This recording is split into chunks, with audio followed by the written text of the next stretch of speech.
여러분 세상에는 참 신기하고 도저히 이해하기가 어려운 그런 일들이 때론 한 번씩 일어나기도 합니다. 굉장히 어떻게 이런 일이 일어날 수가 있지? 라고 하는 그런 신기한 일들, 도저히 이해되지 않는 일들, 우리는 이런 일들에 대해서 참 불가사의하다, 불가사의한 일이다 라는 그런 표현을 사용하기도 하죠. 여러분 세계 7대 불가사의라고 들어보셨습니까?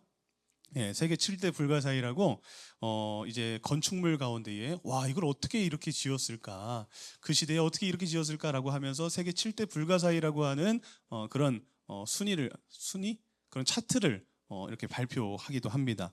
이집트의 피라미드가 거기에 속하고요, 중국의 만리장성, 또 이탈리아의 콜로세움, 그리고 페루에 있는 마추픽추, 뭐 이런 것들, 이런 엄청난 그런 건축물들을 볼 때, 야 어떻게 저 고대 시대에 어떻게 저렇게 저 옛날에 지금처럼 이런 장비도 없고 이런 기술도 없는 그런 시대에 어떻게 이런 어마어마한 건축물을 만들었을 수 있겠느냐라는 그런 질문과 함께 세계 7대 불가사의다, 이건 사람이 설명하기가 어렵다라는 그런 표현을 사용하기도 한다라는 것이죠. 이런 불가사의한 일들, 참 이해되지 않는 일들, 참 여러분들이 봐도 야 이건 너무 신기하다, 이런 일들이 우리의 일상에서도 자주 발견되기도 합니다. 여러분들의 삶 속에서 자주 발견되는 불가사의한 일들은 어떤 일들이 있습니까? 여러분들이 생각했을 때 참 이해가 되지 않는 불가사의한 일들, 여러분들 통장에 월급이 찍혔는데 띵 하고 찍혔는데 띵 하고 다 사라지는 그런 불가사의한 일들도 때론 일어나기도 하고요. 여러분들 꼭 빨래하실 때 분명히 세탁기에 양말 두 짝을 다 넣었는데 다시 꺼낼 때 보면은 꼭 한 짝이 어디 가 있는지 도저히 찾을 수 없는 그런 불가사의한 일들이 일어나기도 합니다. 항상 뭔가 이렇게 줄을 서거나 또 운전을 할 때에도 내가 서 있는 곳은 빨리 가요, 안 가요? 빨리 안 가고 꼭 옆에 있는 데가 더 일찍 가는, 이해가 안 되는 그런 일들이 일어나서 이렇게 옮겨보면 어떻게 됩니까? 이제는 내가 서 있던 그곳이 또 빨리 가게 되는 그런 불가사의한 일들도 일어나기도 합니다. 나는 아무리 생각해도 도저히 잘못한 것이 없는데 항상 왠지 나에게 화가 나 있는 그런 아내를 보면서도 불가사의함을 느끼기도 하죠. 저희 아내를 말하는 건 아닙니다. 저희 아내를 말하는 건 아니고요. 그런 분들이 많이 있다고 하시더라고요. 우리 일상 속에서도 참 불가사의한 일들이 많아요. 이해하기 어려운 그런 일들이 참 많이 일어난다라는 것이죠.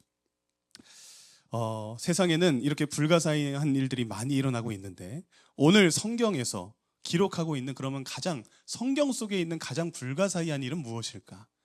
그리고 성경 속만 한정 짓는 것이 아니라 이 온 세상을 다 통틀어 봐도 가장 불가사의한 일은 무엇일까라는 그런 오늘 질문을 한번 해보고 싶습니다. 이 땅에 있을 때 우리가 가장 불가사의하게 받아들일 수 있는 그런 일은 무엇일까? 또 성경 속에 기록되어져 있는 가장 불가사의한 일, 그것은 무엇일까? 그것을 통해서 우리가 함께 오늘 이 성탄의 아침에 은혜를 나눌 수 있게 되기를 주님의 이름으로 축복합니다. 여러분 세상에서 가장 불가사의한 일, 그것은 여러분 무엇이라고 생각합니까? 그 정답은 무엇이냐면 바로 이 성탄입니다.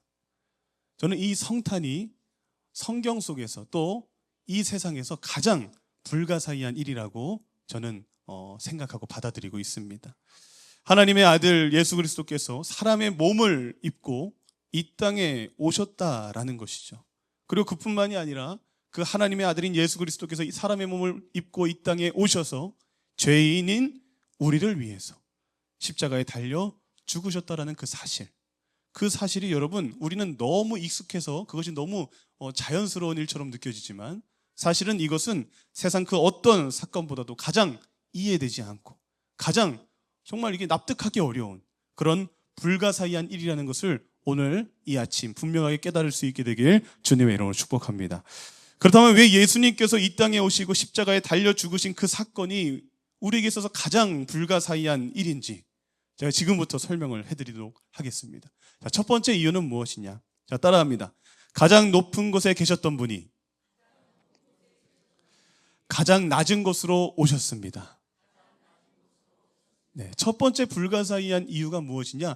가장 높은 곳에 계셨던 분이 가장 낮은 곳으로 오셨다라는 거예요. 여러분 예수님 원래 어디에 계셨습니까?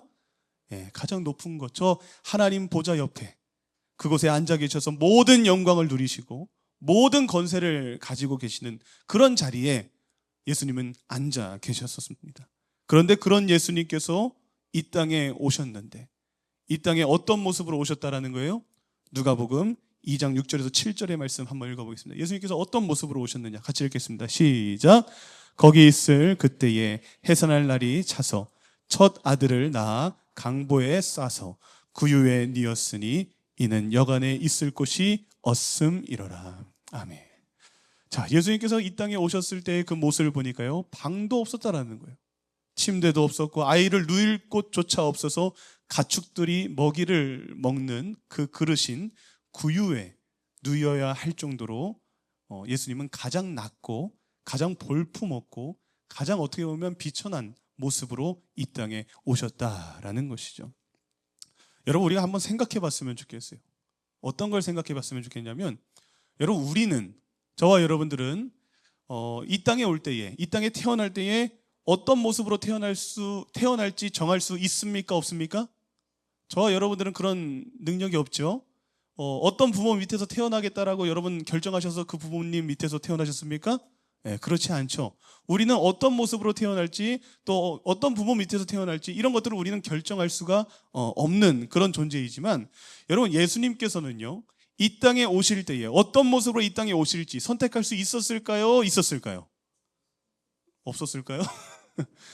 하나님이신 그 예수님께서 이 땅에 오실 때에 자신이 오시는 그 모습을, 그리고 누구의 밑에서 태어날지를, 이거는 하나님께서 선택하신 거잖아요. 마리아를 하나님께서 선택하신 것이고, 어떤 모습으로 오실지 하나님이 선택하실 수 있기에 예수님은 이 땅에 오실 때 자신이 어떤 모습으로 오실지 분명히 선택할 수 있는 그런 능력과 권세가 있을 줄로 믿으시길 주님으로 축복합니다. 그런데 우리 생각이라면, 여러분들에게 그런 선택권이 있다면 여러분들은 어떻게 태어나고 싶으십니까? 여러분들은 왕의 아들로 태어나고 싶으십니까? 아니면 이렇게 구유에서 태어나고 싶으십니까? 왕의 아들 정도로 태어나야죠. 못해도 귀족 정도는 되는 그런 집안에 태어나는 모습으로 오고 싶겠죠. 우리가 선택할 수 있다면. 그게 아니더라도 평범한 모습으로라도 오는 그런 선택을 최소한 하게 되겠죠. 여러분, 우리는 항상 우리의 기본적인 우리의 인식의 그런 세팅은 어떻게 되어 있느냐? 우리는 항상 더 높아지기를 원합니까? 더 낮아지기를 원합니까? 우리는 더 높아지기를 원하죠. 우리는 더 좋아지기를 원하고, 우리는 더 편해지기를 원하고, 우리는 더 많은 것들을 누리기를 원하면서 늘 그것에 대한 고민을 가지고 살아가는 것이 우리 인생의 모습이다라는 것입니다. 하지만 우리 예수님의 선택은요, 우리의 생각과 우리의 그런 생각과는 정반대되는 그런 선택을 하는 모습으로 이 땅에 오셨다라는 것이죠. 여러분, 지난번에도 한번 말씀드린 적이 있었던 것 같아요. 낮은 곳에 있었던 사람이 높은 곳에 올라가면 잘 지낼 수 있을까요? 무지하게 잘 지낼 수 있을까요? 이게 대답이 어렵습니까? 네, 낮은 곳에 있었던 분들, 이렇게 뭔가 이렇게 많이 부족하게 살았던 그런 사람이 갑자기 많은 것이 생기고 굉장히 높은 자리에 이렇게 자신이 올라가게 되면, 여러분, 좋습니까? 좋습니까? 네, 좋죠. 잘 살 수 있습니까? 잘 살 수 있습니까? 잘 살 수 있죠. 여러분, 한 빚 10억 있던 사람이 갑자기 100억이 확 생겼다라고 생각을 해보세요. 그럼 잘 살 수 있어요? 무지하게 잘 살 수 있어요? 무지하게 잘 살 수 있죠. 그거 못 사는 사람이 어디 있어요? 여러분, 2평짜리 고시원에 살던 사람이 갑자기 100평짜리 펜트하우스에서 살라 그러면 잘 살 수 있어요? 그거 엄청나게 잘 살 수 있어요. 엄청나게 잘 살 수 있잖아요. 낮은 곳에 있던 사람이 높아지면 잘 살 수 있어요. 없던 사람들이 많아지면 잘 살 수 있어요. 좋아하겠죠. 그런데 여러분, 높은 곳에 있었던 사람이 낮은 곳으로 내려오면 어떻게 될까요? 그 반대되는 입장으로 바뀌게 된다면 그 인생은 어떻게 될까요? 그 인생을 살기가 쉽지가 않다라는 거예요. 여러분, 반대로 생각해 보세요. 100평짜리 펜트하우스에서 살던 사람이 갑자기 2평짜리 고시원으로 가라 그래요. 그러면 그게 쉽겠습니까? 어렵겠습니까? 어려워지는 것이죠. 여러분, 100억대 자산 있는 사람들이 갑자기 수많은 빚에 이렇게 허덕이게 되면 어떻게 되겠습니까? 그것도 굉장히 어려워지는 거예요. 쉽지가 않다라는 거예요. 그런데 여러분, 예수님은 어떤 선택을 했다라는 거예요? 이 세상 그 누구와도 비교할 수 없을 정도로 가장 높은 곳에 계셨던 그 예수님이 이 땅에 가장 낮은 곳으로, 가장 천한 모습으로. 타의에 의해서 그렇게 되는 것이 아니라 스스로 자의로 선택하셔서 그 가장 낮은 곳으로 오셨다라는 사실이다라는 것이죠.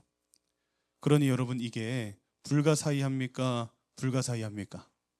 불가사의한 거예요. 우리의 생각으로는 이해를 할 수가 없는 거예요. 왜 굳이 그런 선택을 하시지? 왜 저 높은 곳에 계셨던 분이 왜 이 낮은 곳으로 오시지?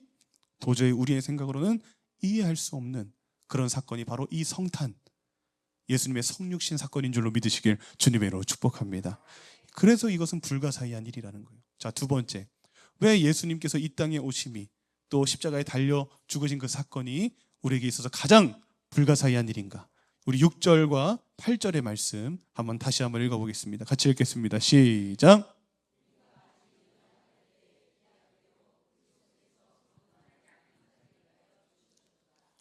우리가 아직 죄인 되었을 때에 그리스도께서 우리를 위하여 죽으심으로. 아멘. 자, 두 번째, 예수님이 이 땅에 오셔서 우리를 위해 죽으셨다라는 것이 왜 불가사의한 일이냐?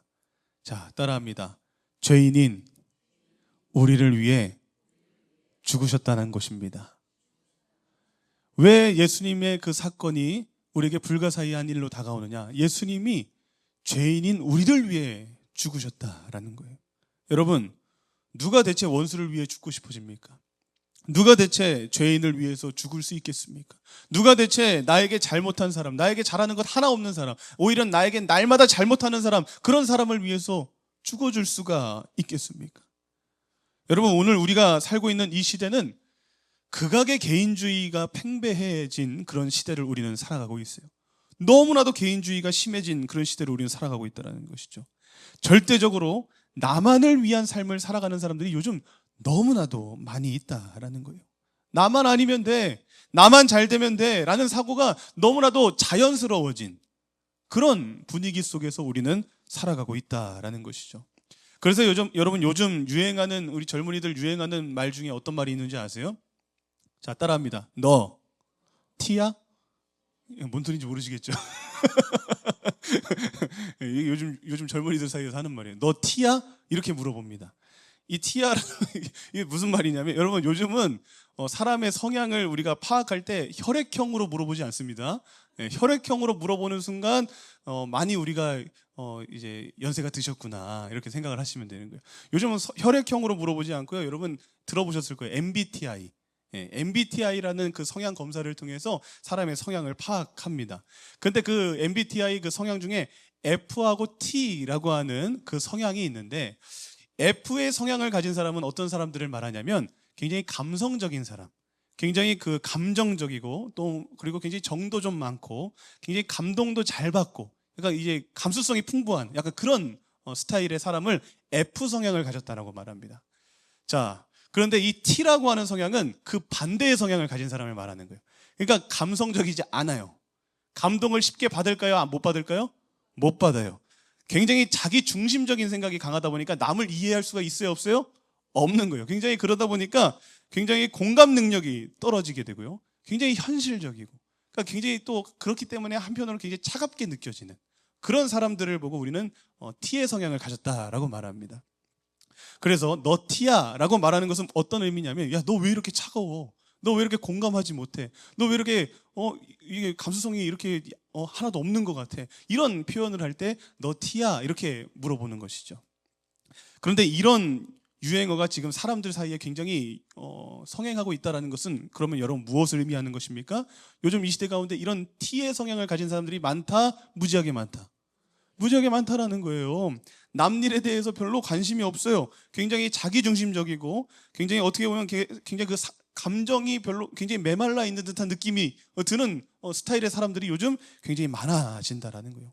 이성적으로 보고 현실적으로만 생각하고 굉장히 정이 없는 모습과 같이 관계를 맺는 사람들이 참 많아지고 있는 시대를 우리는 살아가고 있다라는 것입니다. 그렇기 때문에 여러분, 우리는 예수님의 행동이 더 이해가 되질 않는 거예요. 이렇게 T의 성향을 가진 사람들은 예수님의 이 모습, 예수님의 이 선택, 예수님이 보여주신 이 행동이 도저히 이해를 할래야 이해를 할 수가 있어요, 없어요? 없는 거예요. 어떻게 경건하지 않은 자를 위해서, 어떻게 원수를 위해서, 어떻게 죄인을 위해서 내가 손해를 볼 수 있겠냐라는 것이죠. 어떻게 내가 그런 자들을 위해서 내가 희생할 수 있고, 내가 어떻게 그런 자를 위해서 대신 죽어야 한다? 이건 도저히 받아들일 수 없는, 이거는 F의 성향을 가진 사람도 받아들일 수 없는 굉장히 불가사의한 행동이다라는 것이죠. 하지만 예수님은 어떻게 하셨다라는 거예요? 그런 죄인을 위해서, 그런 경건하지 않은 자들을 위해서, 그런 원수와 같은 우리를 위해서 대신 고통당하시고 십자가에 달려 죽으셨다라는 것이죠. 그러니 이게 불가사의한 일입니까? 불가사의한 일입니까? 불가사의한 일인 거예요. 그래서 이 성탄의 사건이 불가사의한 것이고, 그래서 그 예수님의 그 행적과 그 예수님이 이 땅에서 보여주신 그 모든 모습들은 불가사의한 일이다라는 거예요. 원수를 용서해 주기도 쉽지 않은데, 그 원수를 위해 대신 죽어줄 수 있다? 도저히 이건 납득하기 어려운 일이다라는 것이죠. 그리고 마지막으로 예수님의 이 모습이 불가사의한 이유는 무엇이냐? 자, 따라합니다. 왜 굳이 십자가였을까? 왜 굳이 십자가였느냐라는 것이죠. 여러분, 왜 예수님은 굳이 이 끔찍하고 너무나도 큰 고통을 받아야 했던 사형제도였던 이 십자가형, 왜 예수님은 이 십자가를 선택한 것일까? 여러분이 예수님이라면 여러분 하나님이기에 죽음의 방식도 선택할 수 있었을까요? 없었을까요? 아까도 말씀드린 것처럼 이 땅에 오실 때도 어떤 모습으로 오실지 선택할 수 있었던 그 예수님이라면 죽음의 모습도 선택할 수 있겠습니까? 없겠습니까? 예, 죽음의 모습도 충분히 선택할 수 있는 권세가 우리 예수님께 있는 줄로 믿으시길 주님의 이름으로 축복합니다. 자, 그러면 여러분, 우리가 생각했을 때 여러분들이 만약에 죽음을 선택할 수 있어요. 여러분들이 죽음을 선택할 수 있고, 그리고 어차피 죽어야 되는 일이에요. 예수님은 어차피 죽으러 오셨어요. 그럼 여러분, 그 죽음을 선택하실 때 그러면 어떤 모습으로 선택하고 싶으실까요? 여러분들은 만약에 죽음을 선택할 수 있다면 여러분들은 어떤 모습으로 죽음을 선택하고 싶으세요? 쉽게 죽고 싶으세요? 어렵게 죽고 싶으세요? 예, 그냥 딱 하면 그냥 레드 선 하듯이 그냥 바로 죽고 싶죠. 선택하라고 한다면 막 죽음의 고통을 막 느끼면서 오랫동안 느끼면서 죽고 싶지 않으시잖아요. 딱 한순간에 죽음을 맞이할 수 있는, 고통 없이 그냥 빠르게 쉽게 죽을 수 있는 그런 그런 사형 제도를 우리라면 선택할 것 같습니다. 우리라면 그런 죽음을 선택하겠죠. 자, 그래서 만약에 저한테 물어본다라면, 저는 만약에 그 사형 제도를 어쨌든 선택해야 된다라면 이 십자가 사형 제도가 있던 시대가 아니라 어떤 뭔가 총살형이나 어떤 독살형이나, 이거 너무 잔인한 말인가요? 아니면 교수형이나 이렇게 한순간에 죽음을 맞이할 수 있는 그런 사형 제도가 있던 시대를 골라서 왔을 것 같아요. 그런데 예수님은요, 참 희한하게도요, 굳이 이 끔찍하고 너무나도 잔인하고 너무나도 많은 수치를 당해야 되는, 너무나도 큰 고통을 받아야 되는 이 십자가의 사형 제도가 진행되고 있던 2000년 전에 이스라엘로 오셨다라는 거예요. 딱 그 십자가를 선택하셔서 오셨다라는 것이죠. 여러분, 이 당시 십자가의 이 사형은요, 사람에 대한 전혀 배려가 없는 사형이었습니다. 사람에 대한 아무런 존중도 없는 그런 사형 제도가 이 십자가에서의 사형 제도였습니다. 십자가형을 받은 사람은요, 여러분 잘 아시겠지만 갈고리와 그 날카로운 뼈 조각이 달려져 있는 그 채찍질을 당해야 했어요. 근데 그 채찍질을 예수님은 얼마나 당했다라고 전해지느냐? 예수님은 39번의 그 채찍질을 당했다라고 말합니다. 그렇게 전해집니다. 왜 39번인 줄 아세요, 여러분? 40번 채찍질을 당하면 죽는다는 거예요. 그 정도로 끔찍한 채찍질을 예수님은 39번의 그 채찍질을 당했다라고 전해진다는 거예요. 그래서 그 무지막지한 채찍질로 인해서 십자가를 지시기 전에 이미 예수님은 온갖 살점이 다 뜯겨져 나간 그 상태에서 그 수많은 물과 피를 흘리셨고, 그 엄청난 피를 흘리셔서 기력이 다 쇠한 상태에서 이제 그 나무 십자가를 지시고 골고다 언덕을 올라가셔야 되는 거예요.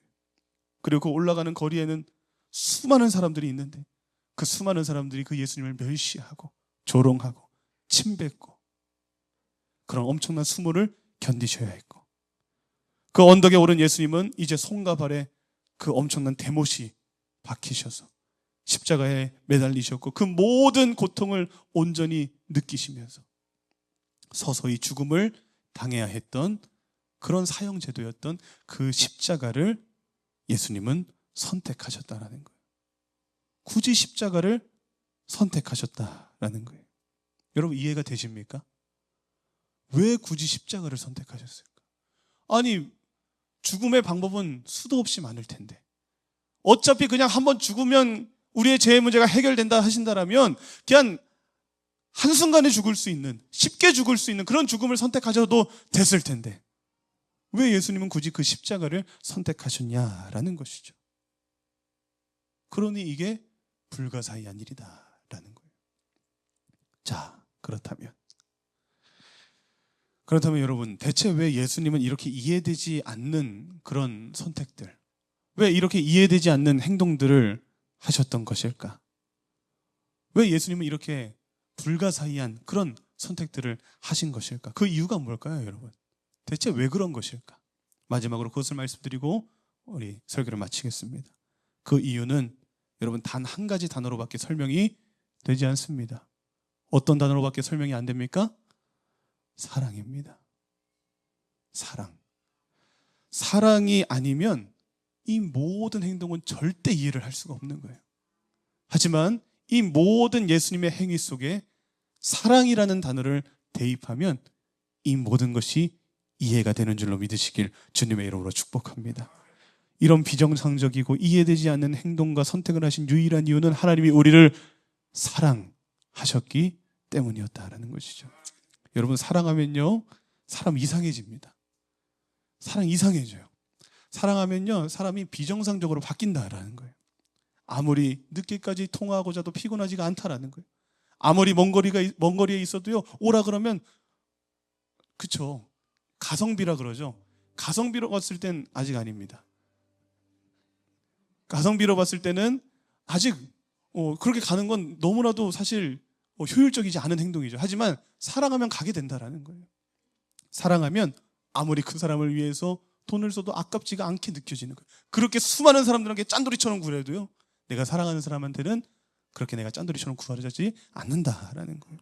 그 사람을 위해서 내가 대신 아파주고 싶어요. 여러분 드라마 보면요 항상 소재가 그거잖아요. 재벌 2세들이 사랑에 빠지면요 그 모든 상속권을 포기하고 그 사랑하는 여자와 떠나버린다라는 거예요. 이게 비정상적인 행동이지 여러분 정상적인 행동입니까? 사랑하면요 정말 그 사람을 위해 대신 죽어주고 싶은 그런 마음도 느낄 수 있게 하는 놀라운 힘이 어디에 있다라는 거예요? 사랑에 있다라는 거예요. 예수님도 여러분 그런 거예요. 사랑하니까 우리를 너무 사랑하시니까 하늘 보좌를 버리시고 이 땅에 오셨다라는 거예요. 우리를 너무 사랑하시니까 계속 잘못하고 계속 죄짓고 계속 하나님의 마음을 아프게 하는데도 불구하고 그런데도 하나님은 그런 경건하지 않은 저와 여러분들을 위해 죽으셨다라는 거예요. 그리고 우리를 너무 사랑하시니까 예수님은 그 죽음도 선택하실 때에 쉬운 죽음을 선택하지 않으셨다라는 거예요. 우리를 사랑하셔서 예수님은 굳이 가장 고통스럽게 죽는 그 십자가에서의 죽음을 선택하셨다라는 거예요. 왜 십자가의 사랑이 왜 십자가에서의 죽음이 왜 우리를 사랑하셔서 하신 선택이냐? 여러분 왜 예수님께서 십자가에서 죽으셨느냐? 여러분 우리에게 하나님은 죄가 얼마나 무서운 것인지 보여주고 싶으셨던 거예요. 그냥 죽음이 너무나도 쉬웠다라면 우리가 죄의 그 무게를 알지 못했을 거예요. 하지만 예수님께서 십자가의 죽으심으로 말미암아 우리에게 무엇을 알려주고 싶으셨던 것이냐? 하늘아, 죄가 이렇게 무서운 거야. 죄가 이렇게 무거운 거야. 그 죄의 무게를 알려주시기 위해서 이 죄에 얼마나 끔찍한 고통이 동반되는지를 보여주시기 위해서 예수님은 우리에게 이 십자가의 죽음을 선택하시고 보여주셨다라는 것을 우리는 기억해야 될 줄로 믿으시길 주님을 축복합니다. 혹시라도 우리가 죄를 가볍게 여길까 봐, 혹시라도 우리가 죄를 쉽게 생각할까 봐 주님은 죽음도 가장 아프고 가장 끔찍하고 고통스러운 죽음을 선택하셔서 우리에게 죄의 무게를 직접 몸소 보여주심으로 우리는 절대 이 죄의 심판을 받지 않게 하시기 위해 우리는 절대 그 죄의 심판을 받지 않게 되기를 원하시는 그 하나님의 지독하고도 처절한 그 사랑이 이 십자가의 죽음 속에 담겨져 있음을 이런 분명하게 깨닫게 되시길 주님의 이름으로 축복합니다. 그래서 8절에 이렇게 말하고 있는 거예요. 우리가 아직 죄인 되었을 때에 그리스도께서 우리를 위하여 죽으심으로 하나님께서 우리에 대한 자기의 사랑을 확증하셨느니라. 십자가에서의 죽음을 통해 우리를 향한 하나님의 자기 사랑을 확증하셨다라는 것입니다. 그리고 오늘 이 성탄절은요, 단순히 예수님이 이 땅에 오시는 날을 기념하는 그런 단순한 날이 아니라 우리를 향한 하나님의 자기 사랑을 확증하신 날인 줄로 믿으시길 주님의 이름으로 축복합니다. 이 성탄절은 하나님께서 우리를 얼마나 사랑하시는지를 보여주시는 것을 확증하시는 그런 날이 바로 이 성탄절이라는 것을 우리는 기억해야 된다는 거예요. 그렇다면 여러분, 우리는 이렇게 놀라운 하나님의 사랑을 받은 자로서, 이렇게 주님의 사랑을 확인할 수 있는 성탄절을 맞이한 주님의 자녀로서, 그러면 우리는 어떻게 살아야 될까? 하나님의 이렇게 놀라운 사랑을 받은 자로서 우리는 어떻게 살아야 될까? 하나님은 우리에게 과연 무엇을 기대하고 계시고 오늘 우리에게 과연 무엇을 원하시는 것일까? 여러분, 하나님은요, 사실 우리에게 뭐 엄청나게 대단한 것을 원하시진 않아요. 하나님이 오늘 우리에게 원하시는 것은 무엇이냐? 하나님이 그렇게 우리를 사랑하시는 그것을 우리에게 보여주셨는데, 그 사랑을 받은 우리에게 하나님이 간절히 기대하시고 원하시는 것은 무엇이냐? 자, 따라합니다. 알아주기를 원하십니다. 하나님은 알아주기를 원해요. 하나님이 우리를 얼마나 사랑하시는지 저와 여러분들이 정말 알기를 원한다는 거예요. 하나님은 우리에게 원하시는 게 다른 게 아니에요. 그 하나님께서 우리를 얼마나 사랑하시는지를 알아주기를 하나님 원하신다라는 것입니다. 그러니 여러분, 이것을 기억하시고 오늘 이 성탄절을 맞아 가족들과 또 연인들과 행복한 추억을 남기는 것도 좋지만, 그 이전에 우리는 주님께서 우리에게 허락해 주신 그 놀라운, 그 불가사의한 그 사랑을 기억하며 그 사랑을 오늘 이 하루 진심으로 감사하다라고 고백할 수 있는, 정말 주님 나를 이렇게까지 사랑하셨군요 라고 알아들이는 그런 믿음의 모습이 저와 여러분들에게 있어야 될 줄로 믿으시길 주님의 이름으로 축복합니다. 성탄절은 주님의 사랑을 알아들이는 날이 되어야 돼요. 그런 날로 우리가 주님께 온전히 지키며 이 날을 지킬 때에 주님은 더욱 기뻐하실 것이고 우리에게 더 큰 은혜와 사랑을 여러분들의 삶 가운데 부어주실 줄로 믿습니다.